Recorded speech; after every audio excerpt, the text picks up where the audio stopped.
In just a couple of clicks, Jack has ordered his lunch. But he's also helped to rescue food that would otherwise end up in the rubbish bin. Jack is buying through an app called Karma, which connects users with restaurants and cafes selling their surplus food at discount prices. Anything I can do to help the environment and also look after the budget as well is beneficial. So yeah, it's a win-win. Around 2,000 UK outlets are selling their leftover meals through the Swedish startup. The app allows participating businesses to make some money on food that would otherwise be thrown away. According to resource efficiency charity RAJPAR, food waste costs the British restaurant sector £682 million each year. So why not just make less? So we don't plan for the day to end up with zero waste, because at the end of every day we do want to have some stock on our shelves. Otherwise a customer could walk in and see an empty store.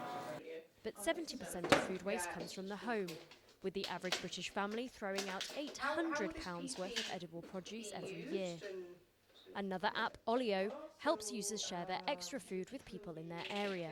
Its founder wants to educate users on the comparative environmental impact of food waste. Roughly 10% of all of our annual greenhouse gas emissions come from food waste alone, which I like to point out to people is 4 to 5 times greater than the carbon emissions that come from the global aviation industry. But while these apps seem like a win-win for their users and for food retailers, experts say they don't solve the core problem. These are good for raising awareness, but they're not in themselves solutions because there's still food surplus or food waste being produced. They do bring about a greater awareness. They do bring about more community. There's some evidence about community cohesion that this is good, particularly things like Olio, that communities begin to build up around these, and that's good, and then begin to look at other alternatives. In 2007, the UK ramped up the fight against food waste and by 2018 had cut levels by just under 20%, thanks to clearer labelling and better food recycling. But according to the Food Sustainability Index, in 2018 the UK still ranked in the top 10 high-income countries with the greatest levels of food loss.